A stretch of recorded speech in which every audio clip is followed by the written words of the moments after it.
Phone tapping కేసులో arrest అయిన మాజీ డీసీపీ రాధాకిషన్ రావును కాసేపట్లో కోర్టులో హాజరుపరచనున్నారు పోలీసులు. బంజారాహిల్స్ లో పోలీసుల విచారణకు హాజరవుతున్నారు టాస్క్ ఫోర్స్ ఎస్ఐబీ సిబ్బంది.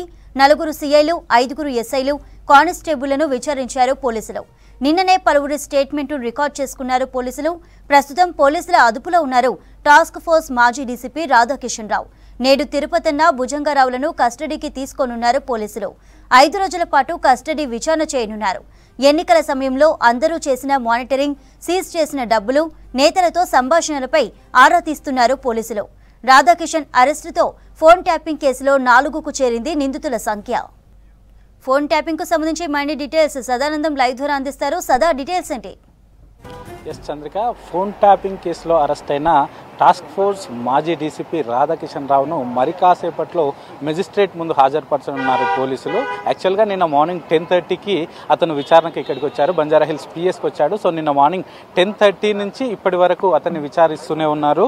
బంజారాహిల్స్ పిఎస్లోనే వెస్ట్ జోన్ డీసీపీ విజయ్ ఆధ్వర్యంలో అతన్ని ఇన్వెస్టిగేషన్ చేస్తూ ఉన్నారు. సో నిన్న మార్నింగ్ 10:30 నుంచి ఇన్వెస్టిగేషన్ చేసినా కూడా నిన్న నైట్ 9 o'clockకి అతన్ని అరెస్ట్ చేస్తున్నట్లు కూడా పోలీసులు అఫీషియల్గా ధృవీకరించారు. సో నిన్న ఈవినింగ్ నిన్న నైట్ ధృవీకరించారు కాబట్టి వితిన్ 24 అవర్స్లో అతన్ని మెజిస్ట్రేట్ ముందు హాజరుపరచాలి. యాక్చువల్గా ఈరోజు నాంపల్లి కోర్టులో అతన్ని హాజరుపరచాల్సి ఉండే, కానీ ఈరోజు గుడ్ ఫ్రైడే హాలిడే కాబట్టి కోర్టు కూడా హాలిడే ఉంటుంది కాబట్టి ఇటు కొంపల్లిలోని జడ్జ్ ఇంటి ముందు ఇతన్ని మెజిస్ట్రేట్ ముందు ప్రొడ్యూస్ చేస్తారు. సో అంతకంటే ముందు Gandhi hospital or Osmania medical hospital కన్నా తీసుకెళ్లి వైద్య పరీక్షలు నిర్వహిస్తారు. సో వైద్య పరీక్షలు నిర్వహించిన అనంతరము డైరెక్ట్ ఇటు కొంపల్లిలోని మెజిస్ట్రేట్ ఇంటికి తీసుకెళ్లి మెజిస్ట్రేట్ ముందు ప్రొడ్యూస్ చేస్తారు. ఆ తర్వాత రిమాండ్కి తరలించే అవకాశాలు అయితే ఉన్నాయి. సో ఈ కేసుకు సంబంధించి ఈ కేసులో A2గా రాధాకిషన్ రావు ఉన్నాడు, A1గా ప్రభాకర్ రావు ఉంటే A2గా రాధాకిషన్ రావు ఉన్నాడు. ఇటు ప్రణీత్ రావుకి కొంతమంది నంబర్లు ఇచ్చి వీళ్ళందరి ఫోన్లు కూడా ట్యాప్ చేయాలంటూ కూడా ఇతను రాధాకిషన్ రావు ప్రణీత్ రావును అడిగినట్లు పోలీసులు ఇప్పటికే ఆధారాలు సేకరించారు. సో అతను ఇచ్చిన ఇన్ఫర్మేషన్ ప్రకారం కేవలం పొలిటికల్ లీడర్సే కాకుండా కొంతమంది వ్యాపారస్తులు, కొంతమంది రియల్టర్స్, కొంతమంది ఇతరత్ర వ్యాపారస్తులు, బేగం బజార్కి సంబంధించిన కొంతమంది వ్యాపారస్తులు వాళ్ళందరినీ కూడా వాళ్ళ ఫోన్లన్నీ కూడా ఇతను ట్యాప్ చేయించి వాళ్ళను బెదిరించి ఎక్స్టార్షన్ ద్వారా కొన్ని డబ్బులు గుంజినట్లు కూడా పోలీసులు ఆధారాలు సేకరించారు. కేవలం రాధాకిషన్ రావే కాకుండా రాధాకిషన్ రావు కింద పనిచేసిన టీం మెంబర్స్ అందరినీ కూడా పిలిపించి విచారణ చేస్తున్నారు. సో నిన్న విచారణ చేసిన టైంలో ఇటు రాధాకిషన్ రావుతో పాటు గట్టుమల్లు, అతను ఇంతకుముందుకు టాస్క్ ఫోర్స్లో రాధాకిషన్ రావు టీంలో పనిచేశాడు, ఆ తర్వాత ఎస్ఐబీలో కూడా పనిచేశాడు కాబట్టి అతను ఇన్స్పెక్టర్, అతన్ని కూడా నిన్న మార్నింగ్ 10:30కి ఇక్కడికి తీసుకొచ్చి విచారించారు. midnight 2 o'clock వరకు విచారించిన తర్వాత అతన్ని డీటెయిల్స్ అన్ని తీసుకొని స్టేట్మెంట్ రికార్డ్ చేసి అతన్ని తిరిగి పంపించారు. సో మళ్ళీ ఎప్పుడు పిలిచినా కూడా అందుబాటులో ఉండాలంటూ కూడా గట్టుమల్లికి చెప్పి పంపించారు. ఇక మరోవైపు ఇటు రాధాకిషన్ అటు డీసీపీగా ఉన్నప్పుడు, టాస్క్ ఫోర్స్లో డీసీపీగా ఉన్నప్పుడు అతను ఎలాంటి పనులు చేయించాడు ఏంటి అనే అన్ని అంశాలపైన అతని టీం అందరిని కూడా పిలిపించి ఇక్కడ ఇన్వెస్టిగేషన్ చేస్తున్నారు. సో ఇటు టాస్క్ ఫోర్స్ సంబంధించి 2 ఎస్ఐలు, అలాగే 2 సిఐలు, దీంతో పాటు కొంతమంది కానిస్టేబుల్స్, అలాగే ఎస్ఐకి సంబంధించిన కొంతమంది పోలీస్ ఆఫీసర్ను కూడా పిలిచి విచారిస్తున్నారు. కాకపోతే వాళ్ళ ఎవరిని కూడా అరెస్ట్ చేయలేదు, కేవలం వాళ్ళని పిలిపిస్తున్నారు ఇక్కడికి. వాళ్ళ దగ్గర నుంచి ఇటు ఇన్ఫర్మేషన్ తీసుకుంటున్నారు, స్టేట్మెంట్ రికార్డ్ చేస్తున్నారు.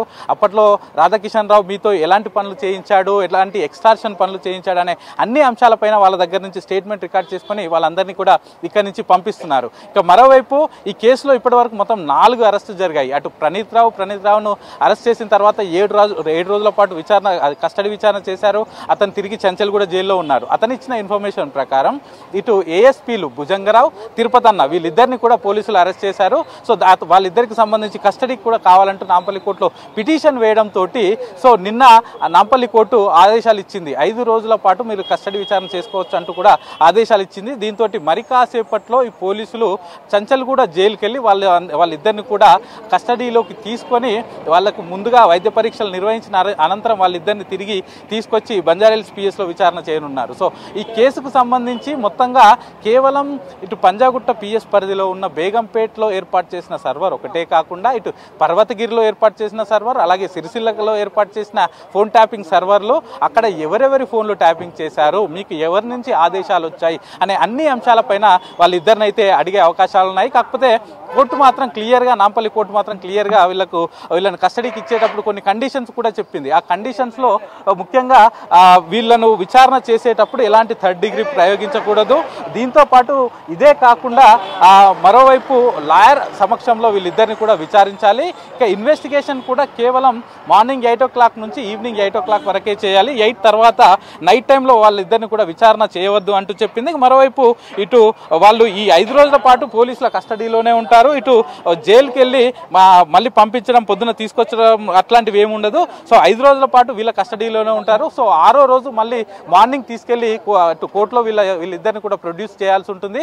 కానీ పోలీసులు మాత్రం ఒకటే చెప్తున్నారు, అటు ప్రణీత్ రావును కస్టడీ విచారణకు తీసుకొని విచారించడం వల్ల ఇటు తిరుపతన్న, భుజంగరావు, ఇతనితో పాటు నెక్స్ట్ రాధాకిషన్ రావు పాత్రలు కూడా ఎస్టాబ్లిష్ అయ్యాయి. వాళ్ళందరికీ సంబంధించిన టెక్నికల్ ఎవిడెన్సెస్ కూడా, వీళ్ళ పాత్రకు సంబంధించిన టెక్నికల్ ఎవిడెన్సెస్ కూడా సేకరించాం. కాబట్టి ఇప్పుడు వీళ్ళిద్దరిని కూడా మళ్ళీ ఆ కస్టడీలోకి తీసుకొని 5 రోజుల పాటు విచారిస్తే మరిన్ని ఆధారాలు దొరికే అవకాశాలు ఉన్నాయి. ఇంకెంతమంది పోలీస్ ఆఫీసర్లు ఈ ఫోన్ ట్యాపింగ్ కేసులో ఉన్నారు, అలాగే ఎంతమంది ఈ ఫోన్ ట్యాపింగ్లను వాడుకున్నారు, ఎంతమంది ఎక్స్టార్షన్ ద్వారా డబ్బులు వాడుకున్నారు, ఎంతమంది లీడర్లకు ఈ ఫోన్ ట్యాపింగ్ డీటెయిల్స్ అన్ని ఇచ్చారు అనే అన్ని అంశాలను ఈ 5 రోజుల కస్టడీలో మేము తెలుసుకుంటామని పోలీసులు చెప్తున్నారు. సో మొత్తానికి ఈ కేసులో ఇప్పటి వరకు 4 అరెస్టులు అఫీషియల్ గా జరిగాయి. అవి కూడా ఉన్నతాధికారులే. ఈ 4 అరెస్ట్ అయిన వాళ్ళు కూడా ఉన్నతాధికారులే ఉన్నారు. సో మిగతా ఇటు ఇన్స్పెక్టర్ స్థాయి అధికారులు, ఎస్ఐ స్థాయి అధికారులను ఇప్పటి వరకు విచారించినా వాళ్ళు ఎవరిని కూడా అరెస్ట్ చేయలేదు. ఒకవేళ వాళ్ళ పాత్ర కూడా ఎస్టాబ్లిష్ అయితే వాళ్ళను కూడా అరెస్ట్ చేస్తామంటూ కూడా పోలీసులు చెప్తున్నారు.